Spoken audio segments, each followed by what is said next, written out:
We will rend every garment you possess when I give you this intelligence. What do you think can be intended? All will be revealed. Well, Signor Brunoni, magician to the King of Delhi. but they will gnash their teeth at this in Missenden. It is surely all a ruse. Her fate is sealed. I've always wished to see a magic show. There's no such thing as magic. It's all just slip knots and a looking glass. No, I don't think I should... An all-star cast return for a new two-part series, Cranford. It is magic. Starts next Sunday at 9 on BBC1.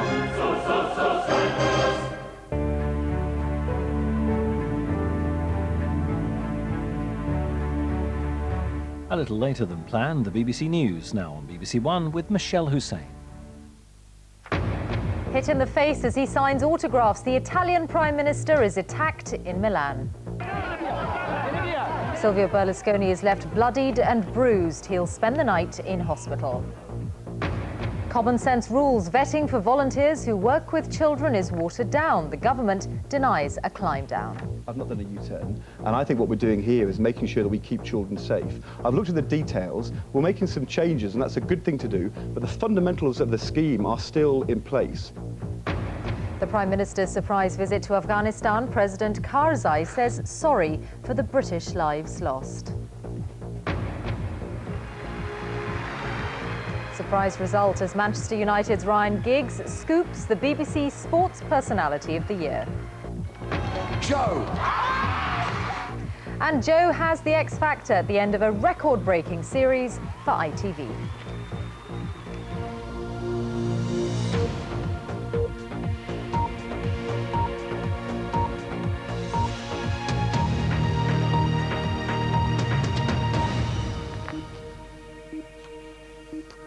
Good evening. The Italian Prime Minister Silvio Berlusconi is in hospital tonight after being attacked at a political rally in Milan.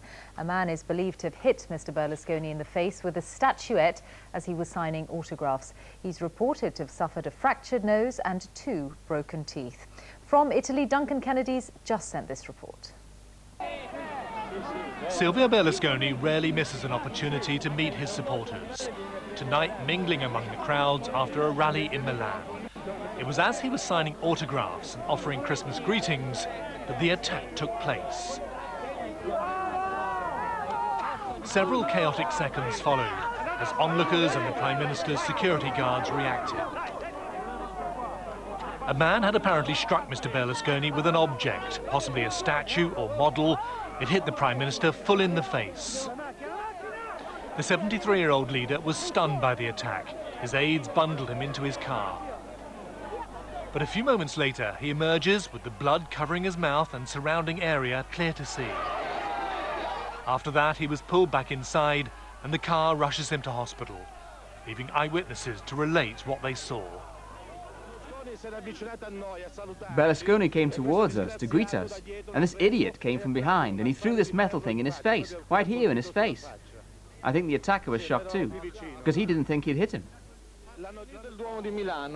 It was a souvenir model of Milan's cathedral, probably made of metal or stone, but whatever it was heavy. He was hit on the face with it. Police arrested a 42-year-old man at the scene. Some unconfirmed reports say he'd been undergoing treatment for mental health issues.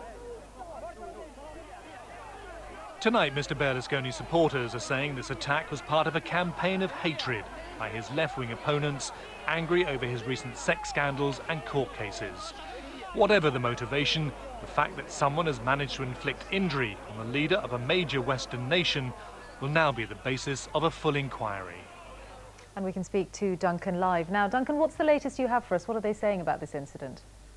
Well, Mishal, tonight Mr. Berlusconi is in hospital, and that's where he will stay for the next 24 hours. Doctors want to keep him in under observation. And as we've reported, it appears as though he's got a broken nose and 2 broken teeth. Such is the ferocity of this attack, all of which will now lead to that major review of security. The question asking, how could this have possibly happened to the Prime Minister of a Western nation? And all of it really, Michelle, capping a wretched year for Mr. Berlusconi. In the past few months, he's been dogged by sex scandals. His wife is divorcing him and trying to get her hands on his millions. And he's also back in court on 2 corruption trials. So a pretty awful year for Mr Berlusconi, capped off by this wretched incident tonight, a disturbing personal incident for him and a disturbing incident for Italian politics and Italian security as well. Duncan, thank you. Our Italy correspondent Duncan Kennedy there. Here, teachers, parents and youth groups have welcomed a partial climb down from the government on the vetting of those who work with children.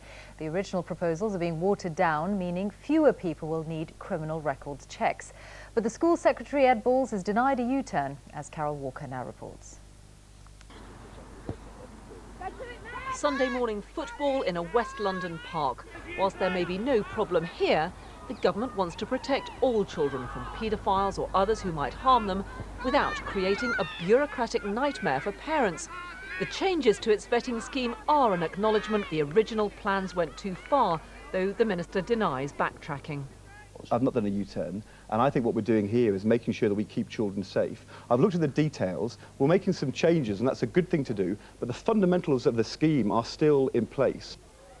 He said there'd been a ludicrous overreaction from some schools, but the government had also faced objections from leading authors such as Michael Morpurgo, who would have needed criminal records checks before they could visit schools. Now the scheme has been scaled back. It applies only if contact with children is weekly rather than monthly. Authors' school visits will not be affected. Foreign exchange trips under 28 days won't be affected either. But 9 million teachers, parents and volunteers will still need to have criminal record checks and register with an agency. And some parents are concerned about the intrusion into their routine arrangements. Parents just want to, have enough commitment without actually having to additionally fill in paperwork. I think the changes are sensible. I think they've gone back and spoken to people who probably know a bit more about it. If you're involved in a boys football team, for instance, you're going to be involved at least once a week because they train, they play every week, so it's not going to make any material difference to us. A child protection expert says the plans were not thought through properly in the first place. What's happened is civil servants and other people have got together, they've created a piece of legislation, but what they haven't done is thought, how do we apply this? How do we make it proportionate? And most importantly, will it make a difference to safeguarding children? And what it's done is it's alienated the public because it's not been thought out properly. Sources here at the department have admitted the original plans had unintended consequences and there was confusion over who was covered by the scheme. The rethink may be embarrassing, but one teachers' union has described it as a victory for common sense. Carol Walker, BBC News, Westminster. David Cameron says that if he wins the next election, the Conservatives will pass a law requiring all MPs and peers to pay taxes in the UK. The tax status of two wealthy Conservatives, Zach Goldsmith and Lord Ashcroft, have been used by opponents to embarrass Mr Cameron in recent months. The Prime Minister's made a surprise visit to British troops in Afghanistan to thank them for their courage. Gordon Brown also met the Afghan President Hamid Karzai, who said he was terribly sorry that British lives were being lost in the country. Our Deputy Political Editor James Landale is travelling with the Prime Minister. Gordon Brown came to Afghanistan to witness what he believes is the key to success, the training of local troops who can eventually take control.